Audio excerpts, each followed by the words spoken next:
Para, let's say, halimbawa sa ngayon, wala ka pang airsoft, pero darating yung time na magkaka-airsoft ka, kargado na, no? Kargado na yung isip mo kung paano yung tama, kung ano yung dapat, kung ano ba yung tamang gawin sa ating sa ating hobby, no? Okay, so today masaya ako kasi magkakasama tayo. Masaya ako dahil nandyan na naman kayo. Okay? Shoutout ko muna. Boss, good evening. Edward Vincent De Jesus. Hello, sir. Good evening po sa'yo.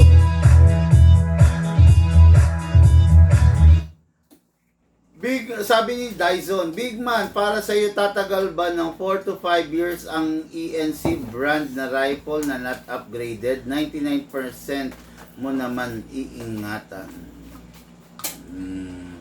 Hindi ko masagot to ng diretso kasi unang-una, paano 99% mong iingatan? Pag sinabing 99% mong iingatan, ibig sabihin hindi mo gagamitin. Di ba?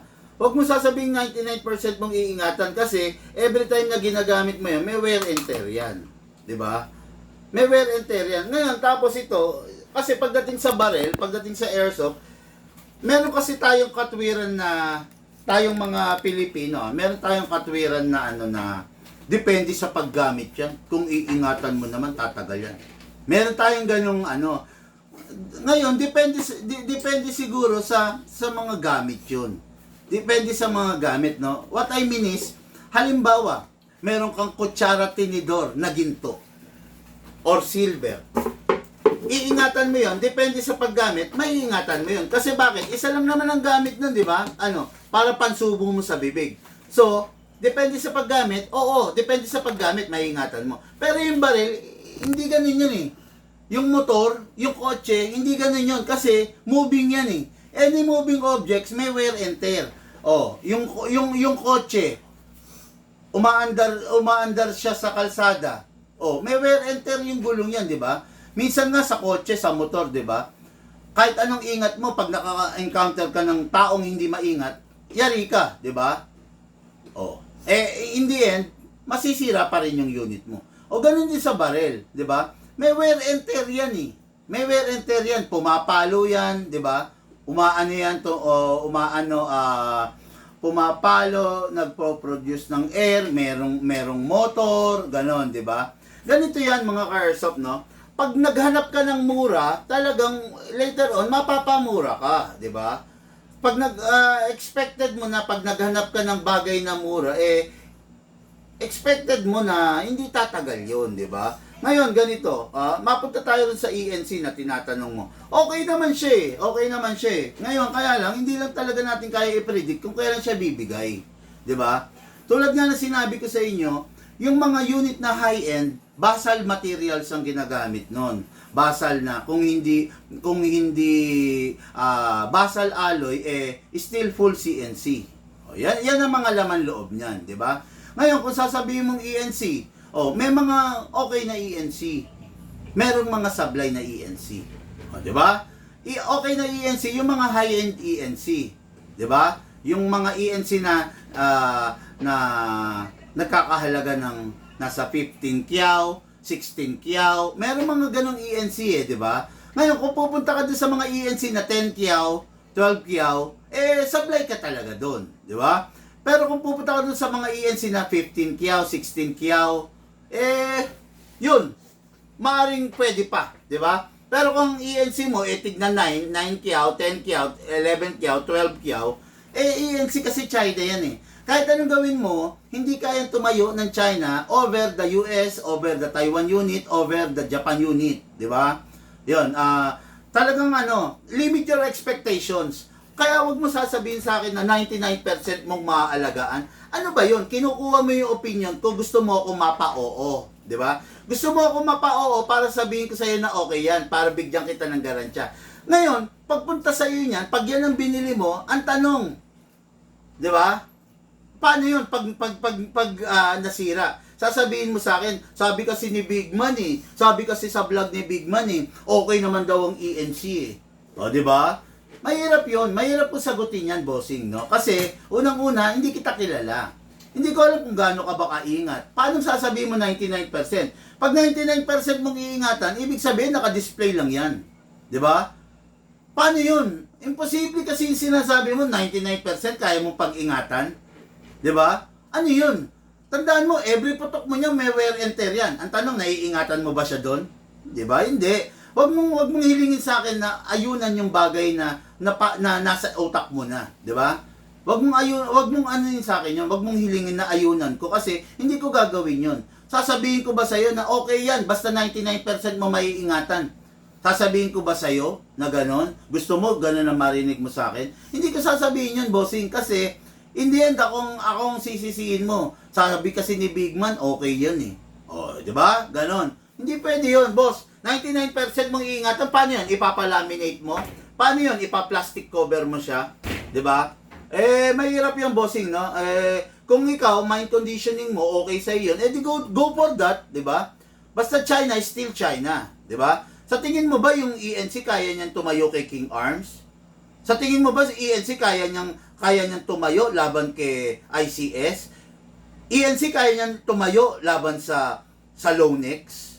Di ba? Hindi niya kayang tumayo. Kahit anong gamitin natin, China pa rin siya, di ba? China pa rin siya. Sa tingin mo ba yung ENC kayang i-upgrade up to 650 FPS? Hindi niya kaya yun. 'Di ba? Pero si Lonex kaya yun. Oh, 'di ba? Ayun, bossing, no? Learn how to manage your expectations, no? Ngayon, kung naghahanap ka ng mura, talagang mapapamura ka, 'di ba? Sa tingin mo ba si Rusi kaya niyang tumayo laban kay NMAX? O, 'di ba? Kaya mo sagutin yan. Si Motorstar ba kaya niyang tumayo laban kay Honda? Hindi niya kaya yun. Kasi China is still China. Malambot ang pyesa. Naghahanap ka ng mura, fine. Go for the mura. Pero, tandaan mo, kaya bakit naging mura yan? Kasi low quality yan. Okay?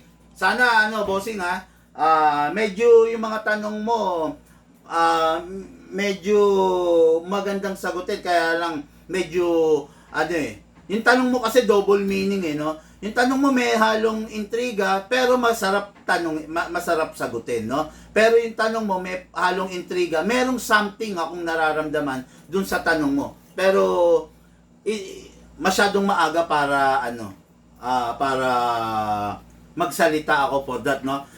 Bossing, tandaan mo to,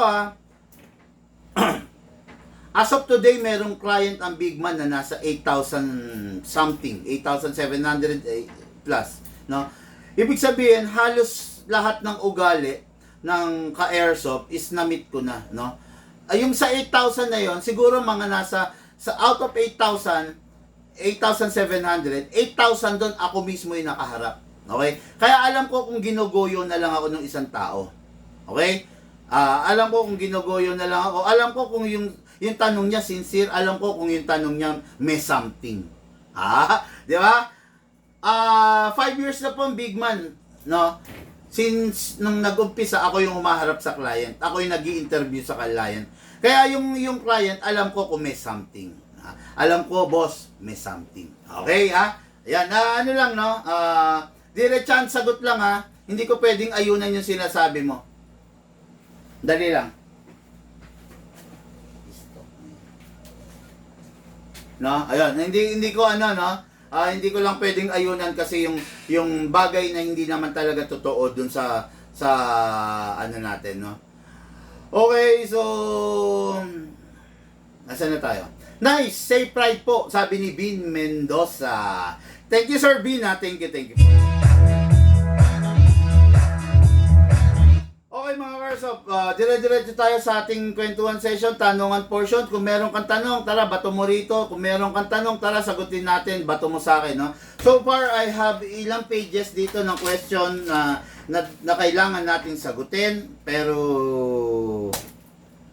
ayun.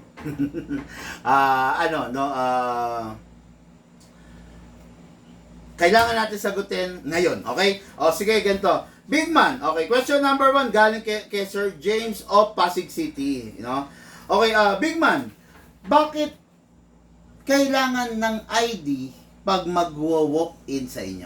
Okay.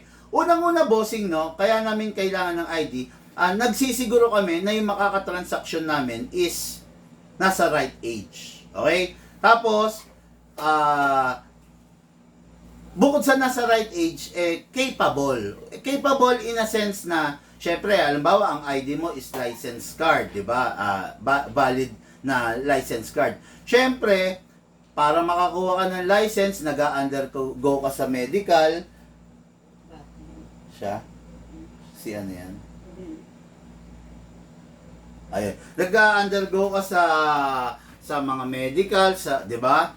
So, it is our way para ma-verify kung capable ka, kung may tama kang pag-iisip, no? Kasi maraming mga bumibili ng airsoft, hindi sila capable. Bakit? Meron bumibili ng airsoft, hindi mo masabihan, hindi mo maturuan. Meron bumibili ng airsoft, may criminal mindset. Ginagamit yung airsoft sa pang-hold up, di ba? Kaya kami rito sa Big Man, we are making a community, no? Gumagawa kami ng community ng mga responsible airsoft player. That is the reason why we are collecting ID, humihingi kami ng ID. Unang-una, para ma-verify namin if nasa valid, nasa legit na edad, no, yung magiging katransaction namin. If nagpo-possess siya ng valid ID, kasi, di ba, most of the criminal, wala namang valid ID. Pero some of the valid ID owner is a criminal naman talaga, no? Pero most of the criminal walang valid ID, walang passport, walang license. Okay? Kaya hindi namin basta-basta pinapag-walk-in yung mga, hindi kasi kami tulad ng ibang shop na hapit magbenta, no? Na kahit sino lang, kahit criminal, kahit gagamitin sa sa katarantaduhan, bebentahan nila. Kami iba po kami, no? Kami is Big Man is a legit airsoft shop. Philippine accredited tayo, okay? Meron tayong license to deal and display, nagbabayad tayo ng BIR, akin na yung resibo natin ng BIR. No? Nagbabayad tayo ng BIR, meron tayong DTI, meron tayong mayor's permit, kumpleto tayo. Kaya ayaw naming masira 'yon, no? Well, in fact, pakita ko lang sa inyo, ayan, no? Nagbabayad kami ng BIR, no? Sales invoice 'yan, mga ka-airsoft, sales invoice, okay? Hindi kami basta tulad ng ibang shop na walang ma-issue resibo or tulad ng ibang shop na hindi nag-i-issue ng resibo, no? Kami kasi is a legit airsoft shop. Sabi ko nga sa inyo, meron kaming license to deal and display from the Camp Crame, from the FEO, meron kaming mayor's permit, meron kaming DTI, kumpleto po kami. Kaya ayun po, kumbaga, kung gusto namin maghigpit kami. Kung gusto namin magluluwag po kami, no? Don't question us doon sa patakaran namin kasi it is our way para ma-scan, ma-filter yung mga toxic sa hindi toxic na airsoft player, no? Dito sa Big Man, kung hindi ka capable, hindi ka namin bebentahan, sa totoo lang, no? Kung hindi ka capable, kahit may pambili ka, hindi ka bebentahan dito, no? Kung sa tingin namin, ikaw ang sisira sa community ng airsoft, hindi ka bebentahan dito. Okay? Hindi ito tulad ng ibang negosyo. Tulad ng ibang negosyo, ano ba? E-bike, di ba? Kita mo ang e-bike, di ba? Kahit may kapansanan, bebentahan. Kahit sa tingin nila, barubal mag-drive, bebentahan. Kahit sa tingin nila, hindi marunong sa kalsada, bebentahan nila. Bakit? Kasi negosyo lang di ba? Ano nangyari sa e-bike community ngayon? Sa electric e-bike, ano? Hahawakan ng gobyerno, ire-regulate ng gobyerno. Bakit? Kasi nagkalat yung mga kamote rider. Akala most of the e-bike rider, hindi alam ang mga traffic sign, ang mga traffic rules, pero gumagamit sila ng kalsada. Di ba? Alam ko may mga tatamaan dyan, di ba? May mga tatamaan tayong, dyan, subscriber. Most of the e-bike user, nakagitna sa kalsada. Akala mo kanila yung kalsada. Ang tanong, tama ba yon? Di ba? Minsan, most of the accident ngayon na nangyayari is involving e-bike user and motorcycle user. Di ba? Yan. Kasi bakit? Kasi ang daling bumili ng e-bike. Kahit hindi ka nakakaintindi, kahit hindi mo alam yung signal, yung signal light, left and right, kahit hindi mo alam yung high beam, low beam, putya, makakabili ka ngayon ng e-bike. Ano nangyari ngayon sa e-bike community? 'Di ba? I-re-regulate ng gobyerno. 'Di ba? Yan. Ganun din ang mangyayari sa airsoft. Pag ikaw, bobo player ka ng airsoft, hindi ka disiplinadong player ng airsoft, nakakasakit ka, nakakaperwisyo ka, anong gagawin ng gobyerno sa airsoft community? I-re-regulate. Ngayon, ang tanong, pag niregulate, kaya mo ba mag-comply? Hindi mo kaya mag-comply. Diba? Most of the airsoft player, hindi na lang mag-airsoft kung mare-regulate ang airsoft. O, diba? Ganun yan. Kaya ako, as much as I can, yung mga client ko talagang ano sila, yung binibigay kong tips, guide, briefing, talagang ako ang nakakaharap. Yung kung meron tayong mga subscriber ngayon na nakabili na sa amin, kung na-experience nyo yung sinasabi kong guide, yung briefing na sinasabi ko, mag-comment kayo, no? Most of our client ako humaharap, so far, as far as I know, naituro ko yung tama, naituro ko rin yung hindi dapat gawin sa airsoft. Okay? Yun. Yun. Kaya kami nagko-collect ng ID, ha? Just to verify para kung yung tao is capable, nasa correct age, ganun. Walang ibang reasons yun, no? Walang ibang dahilan yung pag-collect namin ng ID, kaya wag nyong ano yun, kumbaga, wag nyong questionin yun. It is our way. Ngayon, kung sa tingin niya yung iba, hindi naman ganun, mas gusto niyo sa hindi ganun, di punta kayo doon. Di ba? Sa totoo lang, kung dito sa Big Man, maniniwala kayo sa sinasabi ko, kayo rin naman magbe-benefit and you will thank me later. Okay? Pero kung sa tingin nyo, bororoy lang yung pinagsasabi ko, you're free to go, no? Kumbaga, hindi natin kailangan magtalo, hindi natin kailangan magtaasan ng kilay, di ba? Kung sa tingin mo, hindi naman tama yung pinagbaba-vlog ko, di okay lang, di alis ka na lang, di ba? Wala tayong dapat pagtalunan dito sa Big Man, okay? Okay, Big Man, anong unang dapat kong gawin kung naririnig ko at nakikita ko during the leak test na bumubula, okay, bumubula yung magazine ko. Actually, wag yung bula na bula. Siguro mas maganda gamitin natin yung term na bubbles, di ba? Pag yung unit mo kasi, pag yung magazine mo nagka-leak, una mong gagawin is mag-leak test ka. Tama naman yung sinabi nung ano. Ngayon, doon sa leak test, makikita mo yun, pag nilubog mo sa tubig yung unit mo, makikita mo may bubbles na umaangat sa tubig. Ngayon, ite-trace mo kung saan nanggagaling yung bubbles. Ang una mong gagawin, pag nakita mo yung unit mo na may bubbles, is kailangan meron kang silicone oil. Di ba? Silicone oil, sprayan mo yung mga valve, sprayan mo kung saan sa naglilik. Kasi yung silicone oil, nakakatulong siya para yung rubber na nag-loose, na misalign, is lumapat.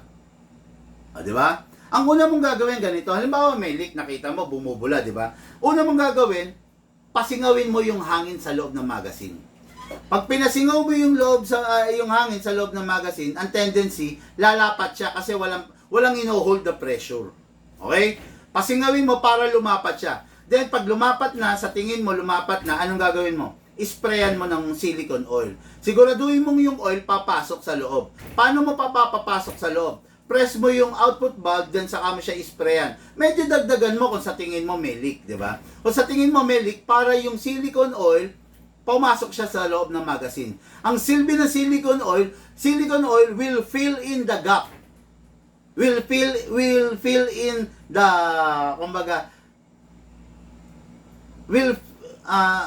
kumbaga, anong sa Tagalog nito? Tatapalan niya at lalapatan niya ng oil yung na-misalign na o-ring. Di ba? Ngayon, there's a big chances na pag nilagyan mo siya ng silicone oil, mawala yung leak kasi mapapalapat niya yung o-ring. Kaya yung o-ring lumulukot or nagbibriter or lumulutong kasi due to exposure dun sa chemical na dala ng green gas. At saka due to high pressure na nag-hold siya. 'Di ba? Ang magazine natin, ang daming o-ring niyan. For example, the output valve. Ang o-ring niyan dalawa. The inlet valve, ang o-ring niyan dalawa. 'Di ba? Tapos may main o-ring pa 'yan. ang magazine natin consists of 5 to 6 O-ring. O, di ba? Ngayon, 5 to 6 rubber O-ring, ha? Ngayon, kung hindi mo maaalagaan yung kahit isa doon sa 5 to 6 rubber O-ring na yon, putya, masakit sa ulo yan, maglilik yan. Di ba? Pero kung meron kang silicone oil, kaya nga yung iba tinatawanan yung silicone oil. Hello, napakaganda ng nagagawa ng silicone oil sa unit. Tumatagal yung unit. Di ba? May mga ka-airsoft kami, may mga client kami, 5 years, 4 years, 3 years, walang nagiging problema. Kasi tama yung ginagawa nila dun sa unit. Pero pag hindi tama yung gagawin mo, expected mo na meron problema tayong meron kang problema ma-encounter dun sa unit mo. Okay? O, baka may tanong kayo mga ka-airsoft, bato nyo sa akin, sagutin natin yan, no? Para magkaroon ng kasagutan, no? Sir, naglalalamog kayo green gas and BBs? Yes, sir. Jello, San Juan. Hello, shoutout, sir. Good evening.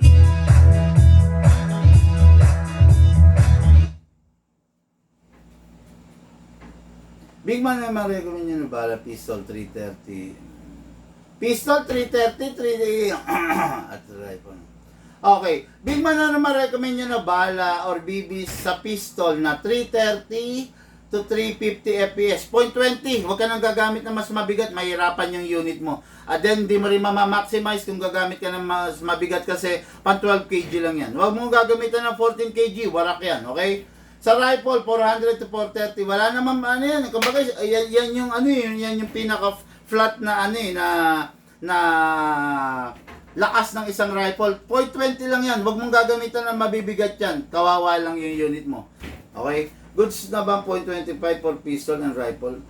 Goods na raw ba 0.25? Ako, I don't suggest, no? Lalo na kung ang pistol mo China, ENC, double bell, WE. Huwag mong gagamitan ng 0.25. 0.20 ka lang kasi masyado masasacrifice yung range, no? Aanin mo yung, ito, ang tanong, bakit ka gumagamit ng 0.25? Diba? Para gusto mo malakas? Ang tanong, hindi kaya nahihirapan yung unit mo? Diba? Hirap yung unit mo dyan. Kasi 0.25 yan eh. Di ba? Gamitan mo lang ng 0.20 kasi yung unit mo, hindi naman high-end eh. Di ba? Yung unit mo hindi naman ganun kalakas. Gumamit ka ng 0.25, 0.25 kung ang unit mo, pumapalo ng 470, 480, 490. O, gumamit ka ng ganon. Ngayon, kung yung unit mo pumapalo ng 520, 530, 550, gamit ka ng 0.30 to 0.35. Diba? Pero kung yung unit mo pumapalo ng 600 FPS, gamit ka ng 0.40 to 0.45 to 4.50. O, yung ganon, no? Pero kung yung unit mo, 300 lang, 330. Alam mo ba yung sinasabi mo 330 to 350? Yung sinasabi mo 330 to 350, pag pinutok mo yan, bigla magiging 310 na lang yan. Diba? Alam mo yan, alam mo yan, no? Na sa tuwing pumuputok ka, bumababa yung FPS mo. Okay? Sa tuwing pumuputok ka, bumababa yung FPS mo, lalo na yung unit mo kung di upgraded. Yung sinasabi mo, 400 to 430, masyadong malayo yung bracket niyan. Masyadong malayo. Kung yung unit mo 400, hindi papalo ng 430 yan. Kung yung unit mo 400, 410 lang yan. Okay? Papalo yan, maglalaro lang yan, plus 10, minus 10. Pero yung sinasabi mo, 400 to 430, hindi papalo ng ganun yan. Dare me, subukan mo ako, no? Paniwalaan mo yung sinasabi ko. You will magbe-benefit ka. 400, bababa siya ng, 390. Aakyat siya ng 400, bababa ng 380, 390, aakyat ng 405, ganun lang yan. Hindi naman upgraded yung unit mo para tumalon ng ganun. Okay? Tatalon lang ng ganun kataas, binuhay mo 30 tinalon, hindi posible yan.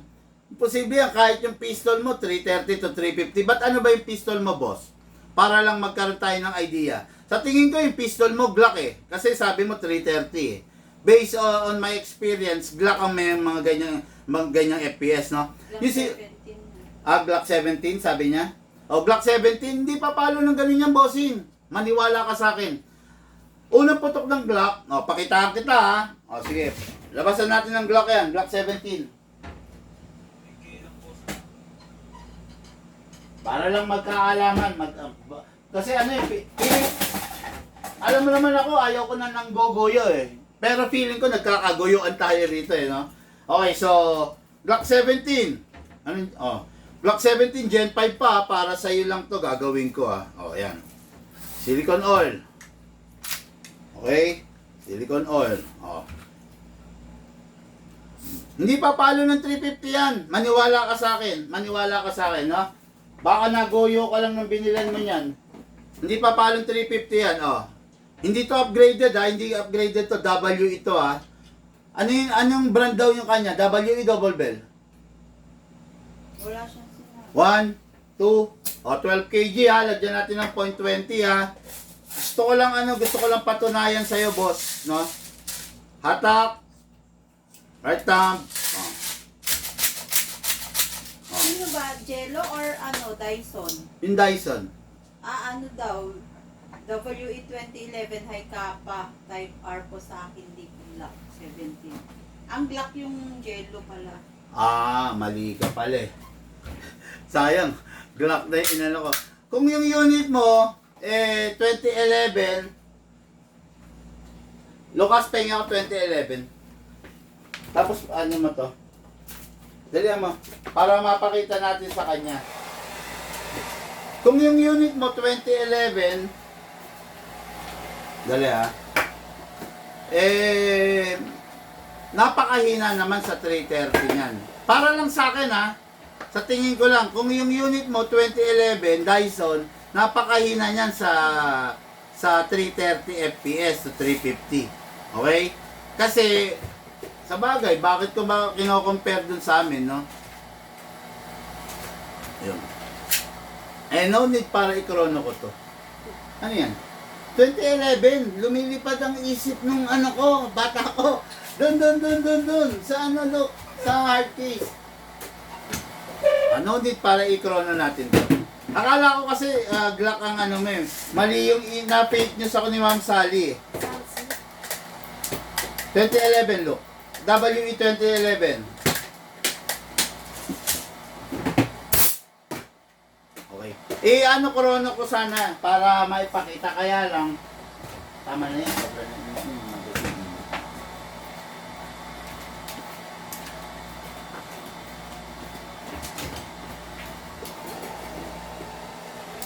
Mo muna, palamigin mo, masyadong mainit. Ay, masyadong malamig. Okay, kung yung unit mo 2011R na ganito, masyadong mahina yung sinabi mong 330 to 350, no? Masyadong mahina 'yon. Gusto mo pakita ko sa iyo yung 2011 namin. Sige, papakita ko sa iyo Silicone oil muna natin. Yung 2011 namin, tingnan mo. Naka-fix barrel. Ayan. Naka-fix barrel, naka-fine tuning, naka-trigger jack. Pakikita ko lang sa iyo FPS niya Para kasi masyadong mababa yung 330 na sinasabi mo, no? Para sa isang 2011. Okay na? Dito. Okay na. Okay na. So, lagyan natin ng bala. Pakita ko lang sa iyo kahit mga ilang putok lang bago tong unit Silicone oil. Okay, silicone oil. Okay. Then 2011. Pingin nga ako ng 12 kg na bago. Wala nang laman yung nandito ko eh. Bigyan mo ito. Pingin ako 12 kg muna na bago. Okay, so ngayon lagyan natin ng bago. Alisin mo lang sa aircon, ang lamig eh. Okay. Lagyan natin mga ka-airsoft upside down, then press down. 1, 2 seconds. No? Tignan natin kung yung ilan yung chrono ng isang 2011 dito. No? So, kasi masyado ako nabababaan dun sa 330 to 350 mo eh. Ang 2011 kasi namin, I think hindi ganun ang chrono eh. No? Okay? Ako na. Firing! Ay, basta.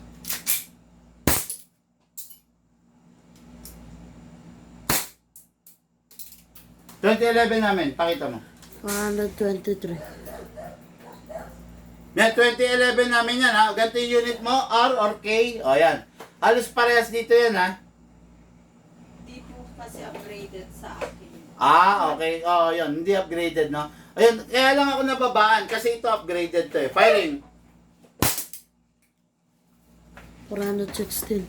Oh, 423, 416. Oh, kaya yung target natin, Gail, pa sa'yo.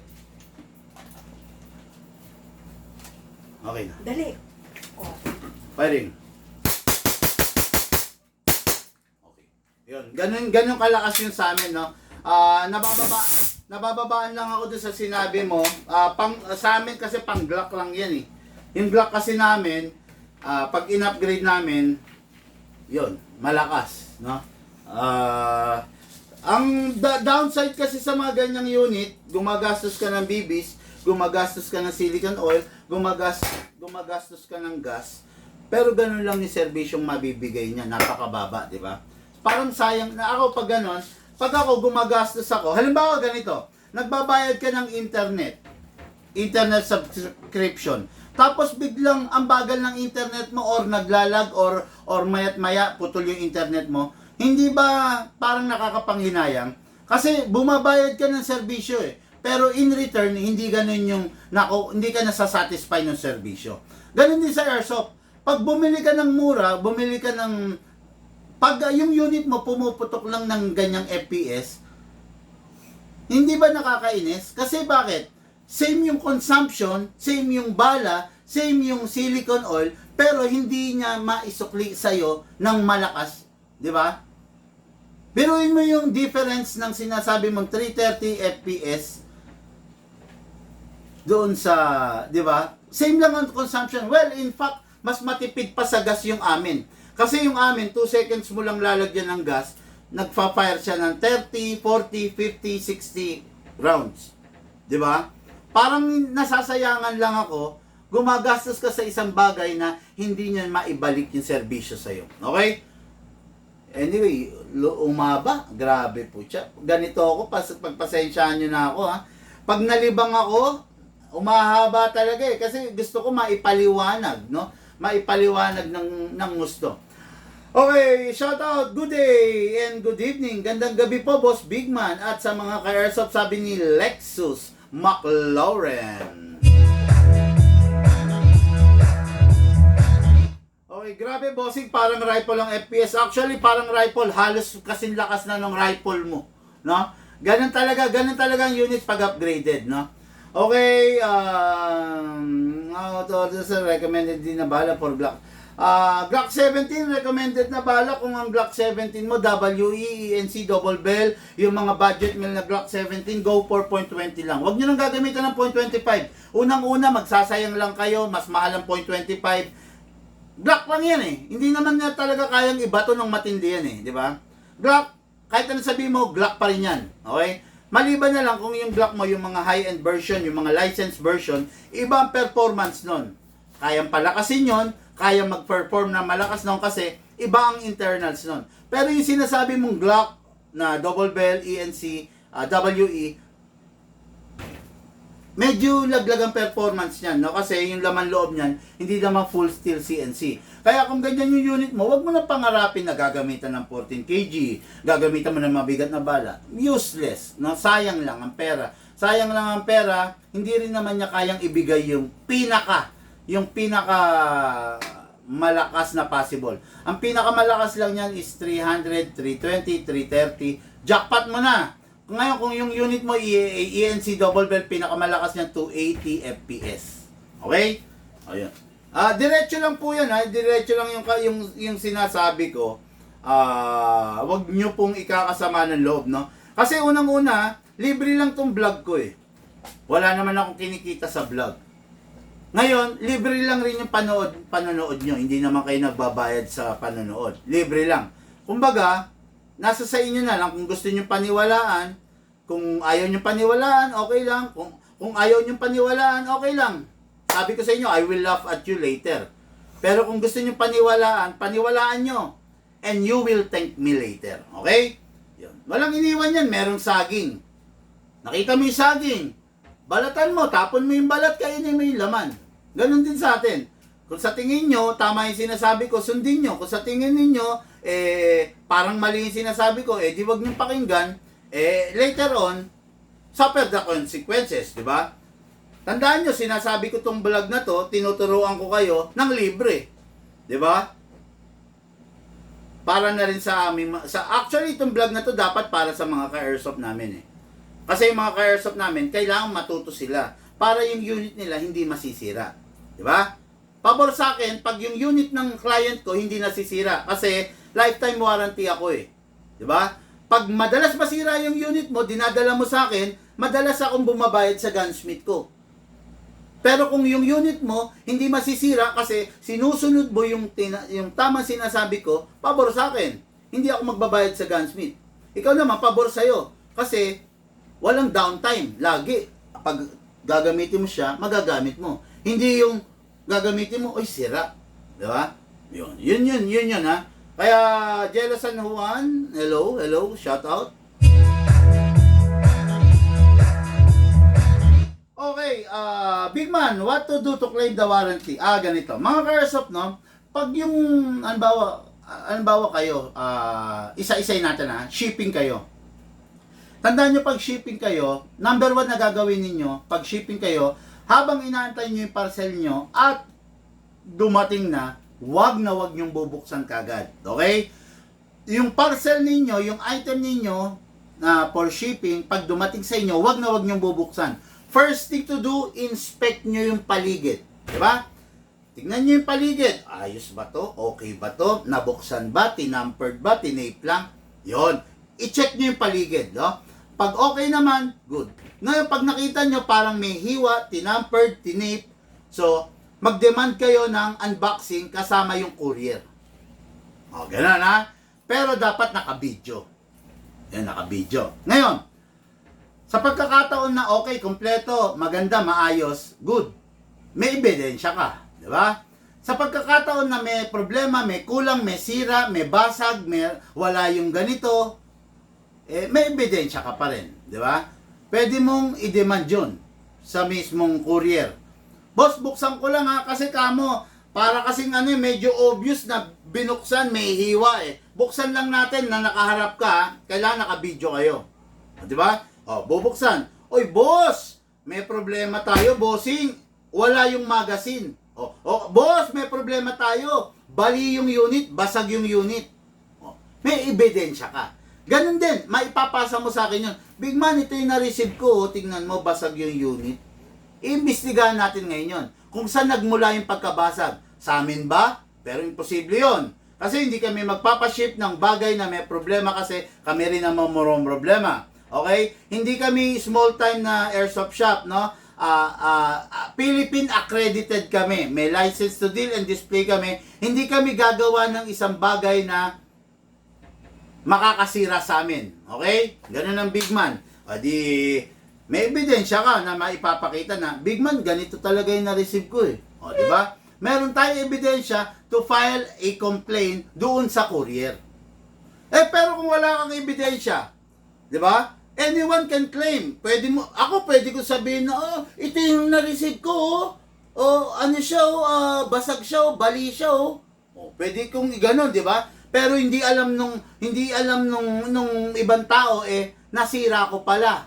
Di ba? At least, pag meron kang video, may ebidensya ka. Ngayon yung tanong, how to claim the warranty? Yung warranty, lifetime warranty. Okay? Kung ang nasira sa inyo spring, free yan, libre yan. Kung ang nasira sa inyo trigger, stopper, or anumang bagay na gumagalaw sa unit nyo na pwedeng factory defect, okay yan. Papalitan ko yan, libre, iso-shoulder ko yan. Pero kung ang nasira sa inyo is yung mga bagay na hindi naman kadalasang nasisira, like tulad ng tulad ng slide, di ba? Tulad ng nozzle. Kasi ang nozzle, the only way na masira ang nozzle, user fault, di ba? Pag ikasa mo ng ikasa, nagdoble ka ng kasa, nagtatlong kasa ka, pwedeng masira nozzle mo, mabali yung loading nozzle mo, di ba? Ngayon, ano ba nasira sa'yo? Blowback housing. The only way na masisira ang blowback housing, too much pressure. Ginamitan mo ng hindi tamang gas. Di ba? Ang nasira sa'yo is, kasi ang fixed outer barrel natin, sa totoo lang, 10 times stronger. Hindi na masisira ang fixed outer barrel mo. Ang nasira sa'yo, half-up chamber. Pag nasira sa iyo half of chamber, maliwanag na kapabayaan yan. Di ba? Hindi normal na nasisira ang half of chamber. Sa totoo lang. Marami akong pistol dito, 7 years, 10 years na. Buo pa rin ang half of chamber. Kasi bakit? Tama yung paggamit. Di ba? Hindi ako nagre-recycle ng bala. Hindi ako gumagamit ng bengkong na bala. Hindi ako gumagamit, at higit sa lahat, nagsisilicone oil ako. Okay? Yun. Kaya kung yung problema ng baril nyo is resulta ng misuse, malalaman at malalaman natin, no? Ngayon, how to claim the warranty, syempre kailangan dalhin nyo sa amin. It's either dalhin nyo, ipaship nyo, or meet me somewhere else. O, yung gano'n, no? Kasi pag claim ng warranty, kailangan sa shop gagawin. Hindi tayo pwedeng gumawa sa kalsada. Walang warranty na home service. Wala po. Kailangan talaga makarating sa shop kasi nandito sa shop yung mga machinery, yung mga kailangan natin. Ha? Pabayaran mo na. Kunin mo na. Ayun, di ba? Kaya ganun mga karsop, ha? Oh, baka may tanong pa. Grabe, magtanong na kayo. Grabe, ang konti nang nasagot kong sagot ay ano ngayon? Questions kasi ang hahaba ng mga sagot eh. Ganun kasi ako minsan, kaya sa pag nalilibang ako, lumahaba no? Boss, pa-flex ng pinakamura yung Glock, pinakamurang Glock, yung Glock na pinakawalang kwenta. Okay? Yun yung pinakamura. Hindi naman po kasi live selling to, bossing. Hindi ka ako pwede mag-flex, no? Sayang yung pagkakataon ng kwentuhan session tanong ng portion. Lucas ko yung wallet ko. Okay,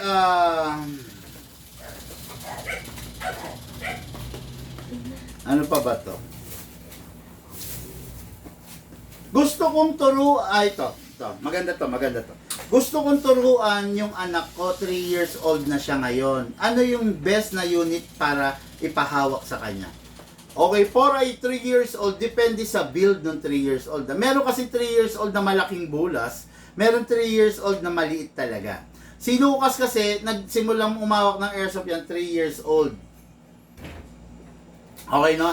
Nagsimulang humawak ng airsoft yan, 3 years old. Ay, nasa na? Uy, dali nyo rito para makapagpa-thank you tayo. Ibigay mo kay Papa. Okay na, dali. Hindi ko alam na ang mga airsoft, no, meron lang akong announcement. Madam Sheila Madrigal of Kalumpit, Pulilan, tumawag kanina. No? Dahil natuwa siya dun sa binili niyang airsoft. Natuwa siya dahil yung tatay niya gustong gusto. Ngayon, asan na yung ano, yung Jollibee. Hindi ko sa... Okay, akin na. Nagpadala po, Madam Sheila Madrigal of Kalumpit, Bulacan, no? Okay, nagpadala siya, ngayon lang na pinarider niya, Jollibee na spaghetti, tapos, grabe, ang daming burger. Ilan to?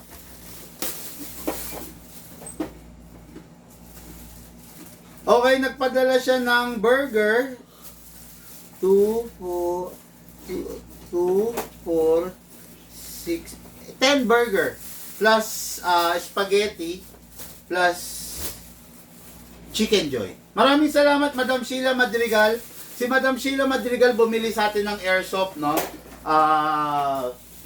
Bumili siya sa atin ng airsoft para sa kanyang father. Ngayon natuwa siya kasi yung airsoft ng father niya is tuwang-tuwa. Maraming salamat po, Madam Sheila, no? Okay, so saan ba tayo? Yan, yun nga, si Lucas nagsimula mag-airsoft 3 years old, no? So, malaking bulas kasi si Lucas, malaking lalaki siya, no?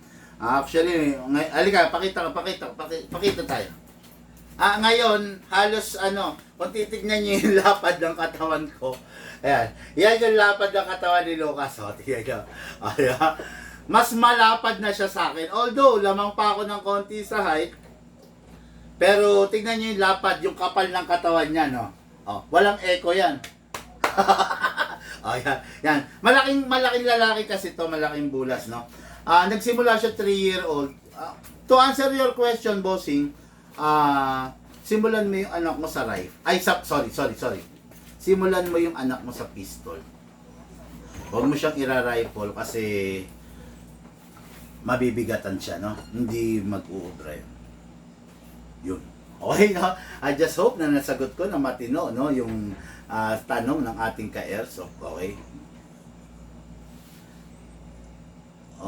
Okay. Sandali,